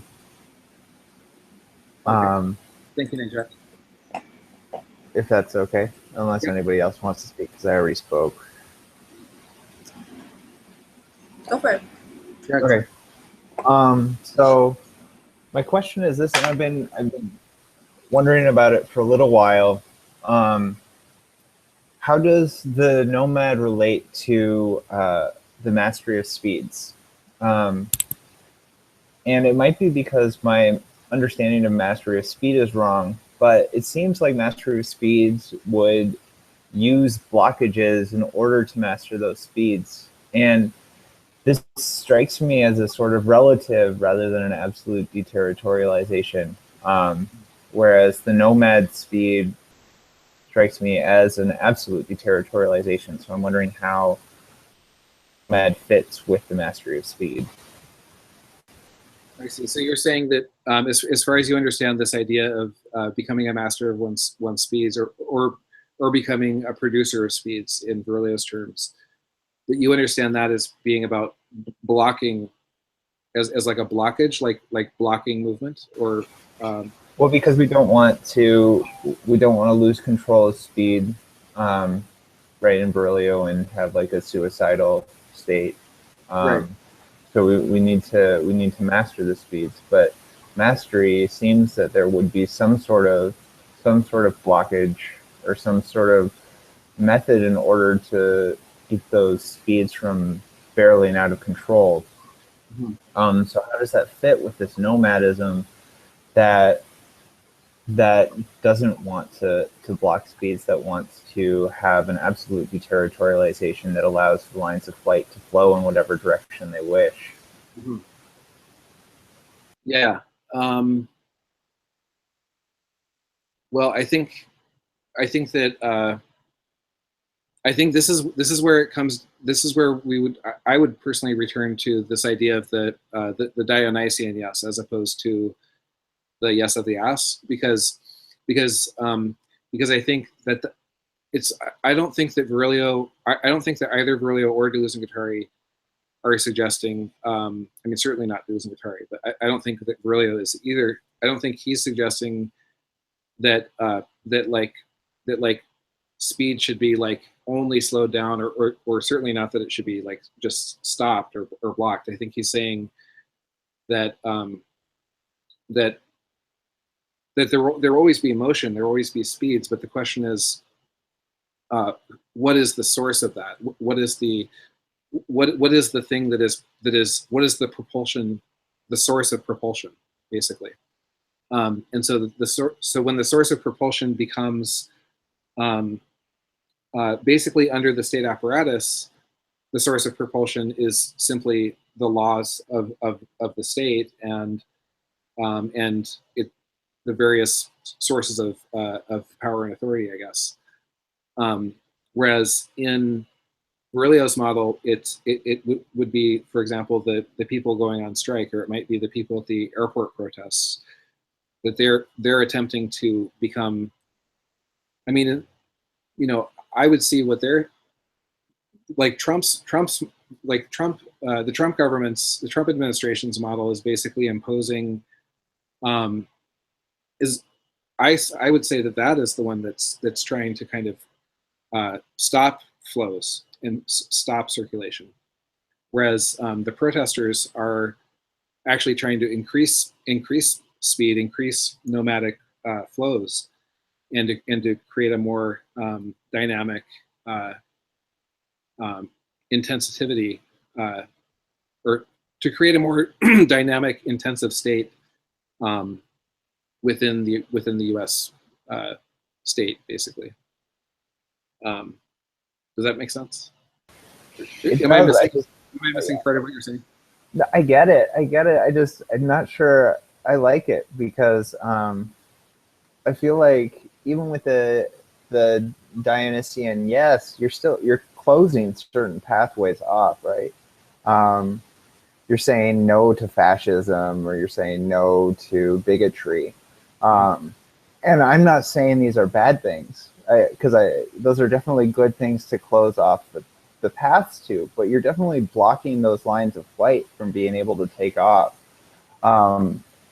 So I'm wondering if like absolute deterritorialization is actually something that we want, because I'm not sure that it is. Nomadism, actually, like, I think that somewhere they say like a pure nomadism is impossible, but is it something that we actually want to strive for? I see. What I got the impression at the beginning, when you just started speaking a second ago, I got the impression that you were saying that the problem with Virilio's or even Deleuze's like Dionysian yes is that it's not open enough. It's in Nietzsche's terms, there's the major tension between active nihilism and passive nihilism. So active nihilism is exactly what Deleuze is talking about when he's talking about the Dionysian yes, like selectively affirming certain things and not affirming other things. But that doesn't mean that you're negating the other things per se. I mean, you might negate them, you know, briefly, but the main point would be to focus specifically on on affirming and creating this other thing that you want. So, and whatever that is would have to come out of what already exists, basically. So, which one are you saying? Are you saying that? Are you in favor of selective affirmation, or yeah, I'm in favor of selective affirmation, for sure. I'm not sure I'm so open to the idea of like absolute deterritorialization, because that strikes me as very dangerous. Yeah. That would be. I mean, that would be passive nihilism. That would be the version that I think that Virilio would be critical of.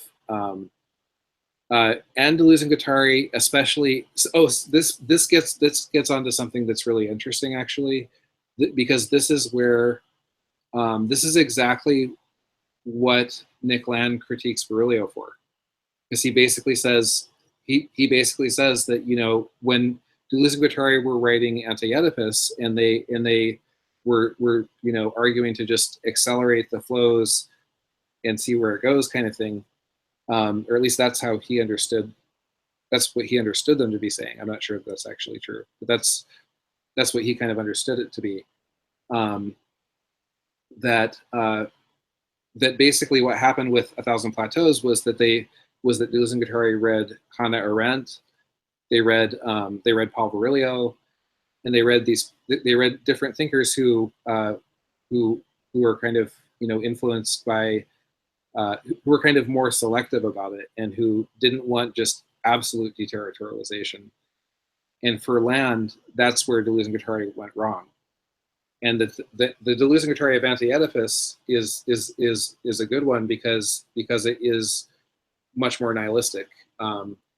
Whereas the A Thousand Plateaus one was so influenced by Virilio that it became, according to him, it became, you know, too controlled, more or less. Yeah, we should have some people to speak. Who haven't spoken yet, like Tegan maybe.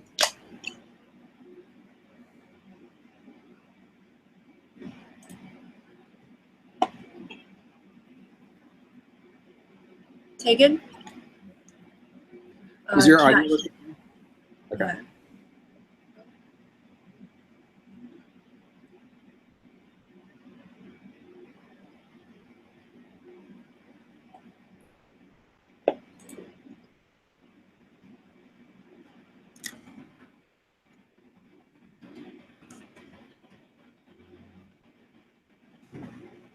Can't hear you.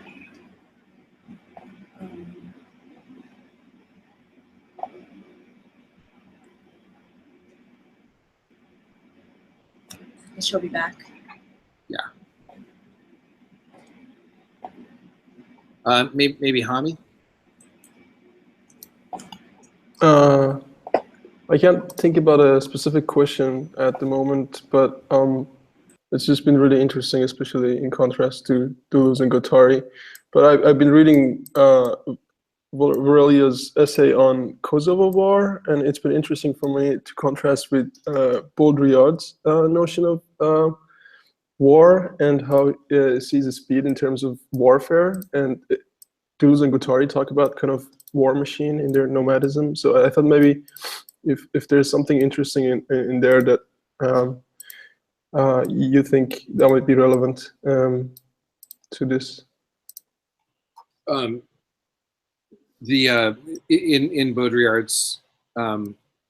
Baudrillard's discussion of the Kosovo War. No, he has this book about the Gulf War. This is it talks about warfare. Yeah, that's right. Yeah, I mean, the big difference that I see between them, I mean, Baudrillard is really interesting, but I prefer Virilio because I feel like he's more material. He's more of a materialist than Baudrillard. I mean, like Baudrillard, what was that book that he had? It was called like The Murder of Reality or something like that. But basically, the thing that's unique in Virilio is that his kind of ontology is basically that there are multiple realities. It's not a tension between, you know, reality and the simulation of reality. It's that, and this makes him very much in line with Deleuze and Guattari. It's that there are just multiple realities, and every reality, every material experience is always mediated, but it's also immediate at the same time. So in terms of like the way that they both address war, the thing I like about Virilio is that he doesn't see these technologies and these like accelerated states of military conflict as being he doesn't see them as being like a distraction from the real, or from, you know, from some prior real state that's being kind of like simulated and controlled, but rather it's more about the way that military technologies and forces and things like that kind of like reconstitute our actual experience of the world. Like he talks about in the Vietnam War, for example, about how the big fight in that struggle between the U.S. and the Vietnamese resistance was that, I mean, the U.S. was like kind of coming in from in an aerial warfare, and they were trying to like defoliate, you know, all these areas whereas the Vietnamese were trying to build like underground tunnels, like the Cu Chi tunnels. They were trying to use the environment as like a space of camouflage, and basically to resist the bombing and occupation of Vietnam through reconstituting the actual reality of the space, so that what normally would have just been like where they lived actually was suddenly transformed into a war zone, and but they turned it into a space of defense through like using the foliage as like camouflage, burrowing under the ground in these vast underground tunnels and things like that. And so that's what I like in the Virilio's approach, is that he is really talking about continually transforming material realities rather than juxtaposing like a real reality to like a simulation of one. But yeah, they've always been in tension. They're both really fascinating, and it's interesting. I mean, a lot of the people who are attracted to Virilio are also attracted to Baudrillard. But philosophically, I think they do have some fairly major tensions around that question. But that's Thanks. cool. Yeah, thank you.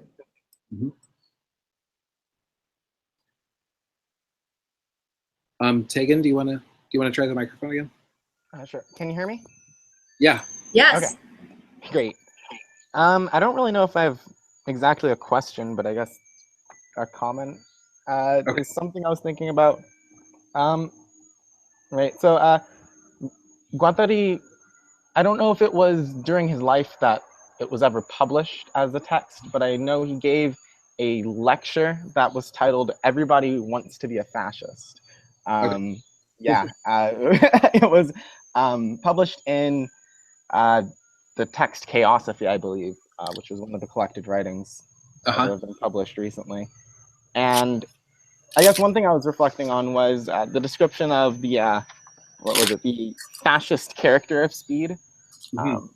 And I was trying to relate that, I guess, to the way Guattari uses fascism in the text, because it's not necessarily a traditional use of the word. because he describes, a micro-fascism, That's right. but one thing about this micro-fascism I also started to reflect on was this aspect of the control of flow and control of speed, and really how those concepts are related to the state apparatus's appropriations of the war machine and whatnot. Could you define basically what microfascism is? I hope so. Yeah. Or even the micro versus macro level in Deleuze and Guattari. I think that's exact. I think you're right. I think that is the main difference probably between Virilio and Deleuze's approach to speed. I think that's what it is, because in Deleuze and Guattari, they're talking about intensive states, like internal to a body. So that seems to be in some way micro political. Maybe micro fascist, but it could also be micro anti-fascist. Yeah. How would you describe it? I guess I would. What's necessary to describe it would be, a description of the micro political economy of desire, I believe he calls it. I'm trying to think how I would explain that. I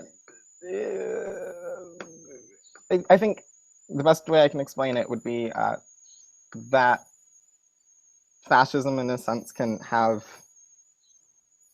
take two forms. It can take the form of as Jacob pointed out, this relationship between speed and movement. It can also take an intensive or an extensive form, with fascism in its intensive form being this micro-fascism, in the sense of exerting, at least of my understanding of it, exerting one's own set of normative beliefs onto another person. Effectively, when a person holds their own set of beliefs or ideas about the way things should flow, and then expects others to follow those sets of rules. Right. And I think the thing that makes it that kind of defines microfascism in that way is also that that basically that type of struggle that somebody might have between even just two people, like two people having a conflict over that, like somebody trying to impose categories, or trying to impose some kind of model for what kind of for what people should be or do, and then that being in conflict with somebody else's model. It's micro political in the sense of that it's like just two people, but it's also the thing that that brings in the political part of it is that it's like a microcosm of a much larger social formation. And so it is actually a macro in this micro moment. It's, and you could also go the other way, and you could say that like an international war is also micro. It's also intensive, because, why did people even join those militaries in the first place? Maybe they were, traumatized, or had some kind of like internal conditioning that they personally experienced in a very intensive and micro way, that then brought them into this large international war or whatever. But yeah, this is really good. I wasn't expecting this discussion to go in this type of direction, but it makes a lot of sense, actually. That's great. Thank you. And how does this type of thing relate to what you're working on right now? Yeah, so what I'm working on right now is actually pretty similar-ish. I recently started a project in investigating, or I guess exploring, the potentiality of post-Anthropocene and what that implies for what I'm calling, at least for the time being, the human project. And it's actually reading a mutual acquaintance of mine and a friend's thesis that he just wrote, almost on the topic, close, but not exactly. But effectively looking at how, as we push closer and closer to what can be described as the post-Anthropocene, what that implies for the flows of different, for what that implies for the flow of information, primarily, I guess, and how different speeds can relate to different periods of humanity, I guess. Yeah. And so, not to assume that there has been one constant mode of speed since the beginning of written history, but that, yes, speed itself has taken many forms. And so kind of exploring how speed, I guess, has flowed in the past and what potentialities exist for the future. Interesting. Yeah.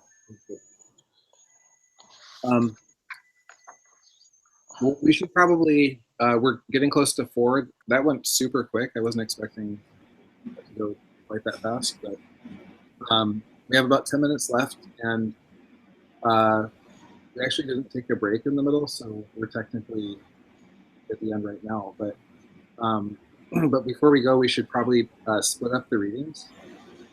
So the readings for next week, we have 2 essays by Patrick Krogan, and he's the one who kind of he's one of the first people in English to kind of introduce Virillio in relation to Deleuze and Guattari especially. So he has 2 essays where he does that. He ends up seeing it as kind of like an opposition and comes down on the side of Deleuze and Guattari. But it's important to know, at least for the topic of how we're approaching this class. Who would like to? So basically what we need is three volunteers to report on the readings for next week. And the way that I'm going to do it is I'm using the Oxbridge model that's used by Oxford and Cambridge for their pedagogical model. I also did this at Williams College when I taught there on the East Coast. And this is basically, is there other questions? I guess I should have. Well, let's split up the readings first, and then Yeah. then we can maybe, let's just finish this part real quick. So basically what we'll do next week is I'll give a short lecture at the beginning. Then we'll do a little bit of Q&A, but the lecture won't be anywhere near this long. It'll be much shorter and more just suggestive of things that we might talk about. And then we'll have 3 people report on readings that they've selected. And so the way the Oxbridge model works, let's say Hami was reporting on the Patrick Krogan readings, for example, and then Nejat was reporting on the Deleuze readings. So then what would happen would be, so basically in the Oxbridge model, one student presents on some readings, basically says, this is how I understood what was being said. This is my kind of interpretation of it. These are a few questions it leaves me with. And then the other student basically responds to that student and basically says, I didn't really read that way. I'm not sure why you framed it that way. You might contradict each other, or you might agree, or you might just bring up other questions. So basically, and then my role is basically as kind of a facilitator and kind of a critic. So so while I'm listening to two students, basically reporting on a reading and then dialoguing about that reading, then I would be interjecting while you're doing that, and I would say, oh yeah, but there's this other thing about Patrick Rogan that should be noticed, or or something like that. So it's basically a very dialogical way of running a class. So basically we have three sets of readings. We have Deleuze. I've selected several places where Deleuze and Guattari speak about Virilio, or they speak about the concept of speed. So that will be one set of readings, is basically Deleuze on speed, Deleuze on the topic of speed. Another set of readings will be the Patrick Rogan readings. And then the third reading will be Derrida on speed. So, and the Derrida one, he talks about speed as an aporia. It's in his typical deconstructive style. It's a really interesting essay. So who would like to report on Deleuze on speed? Jacob? Okay. Yeah, I'll do it. Okay. And then who would like to report on Derrida on speed?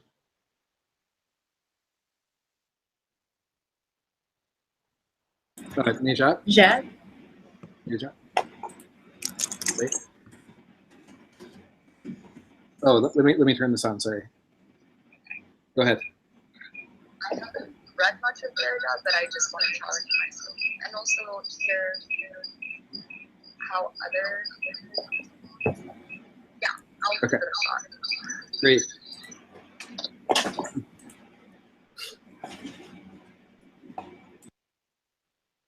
Okay. Right on. And then the last one is the Patrick Rogan reading.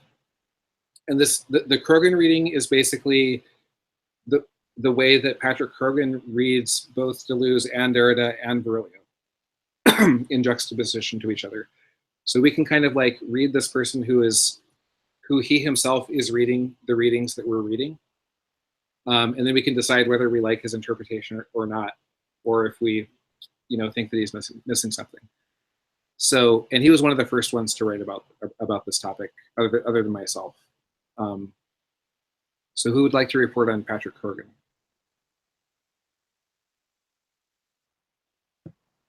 Yeah, okay, I'll do it. You do it? Okay, great.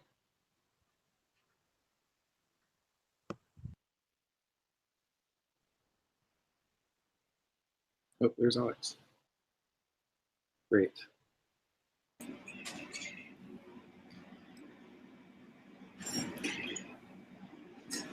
All right. Okay, so is there any last questions before we go? Or questions or comments, or if you have any just like questions or concerns about just like the how the class is going to operate or anything like that, that's fine too. If you want to bring up philosophical questions, that's okay.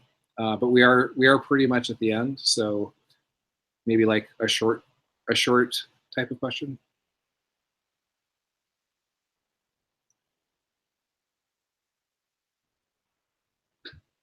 Nobody? Okay.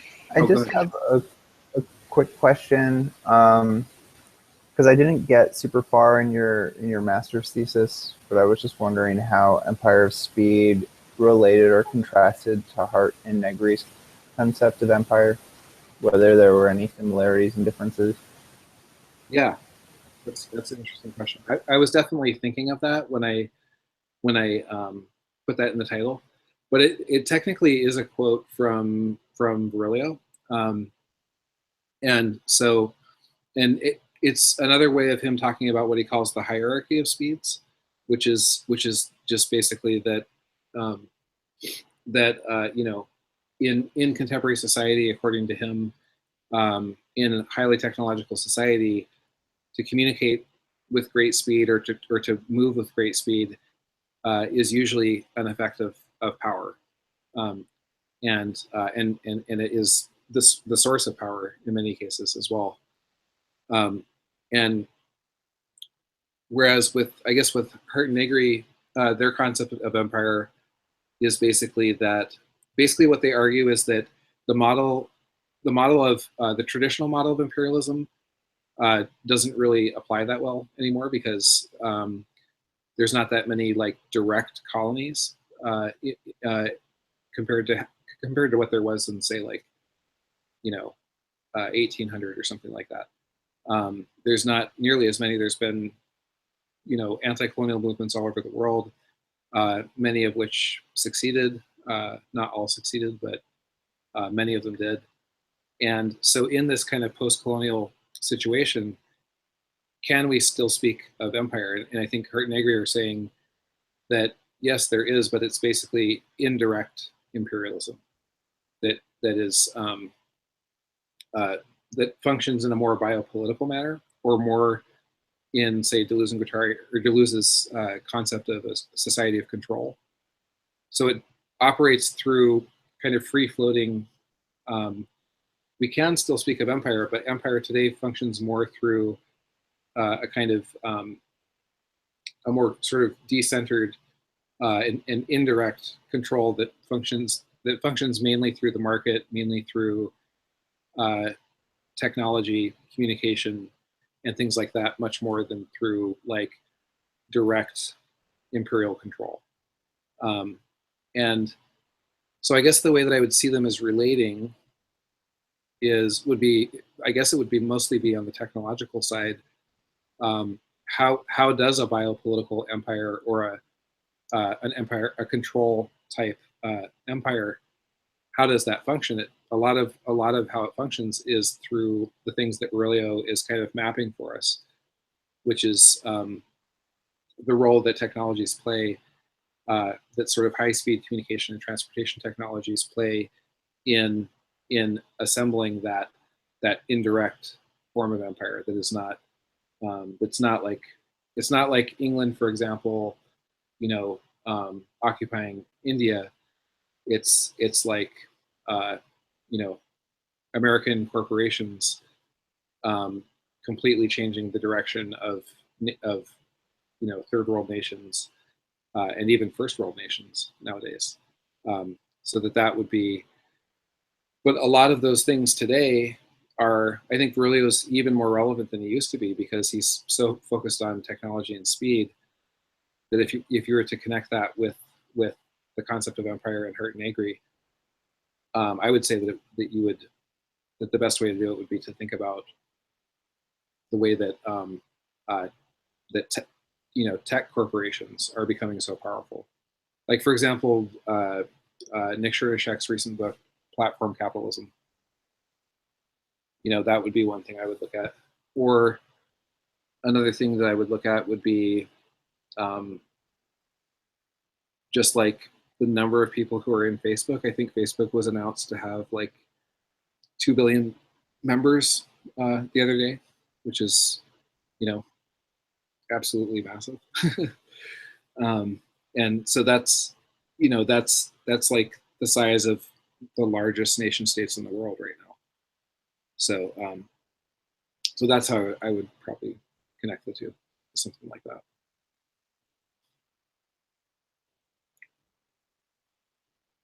It's helpful.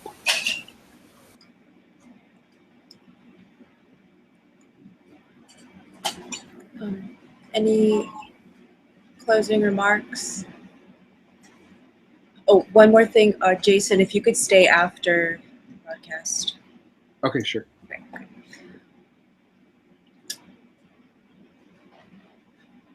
Great.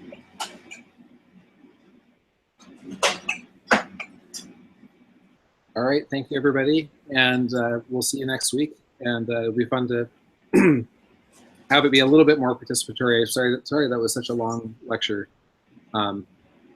And next time, hopefully, we'll get to more different readings instead of being so focused on just one. Thanks a lot, See you next everybody. week. Bye. Bye. Bye.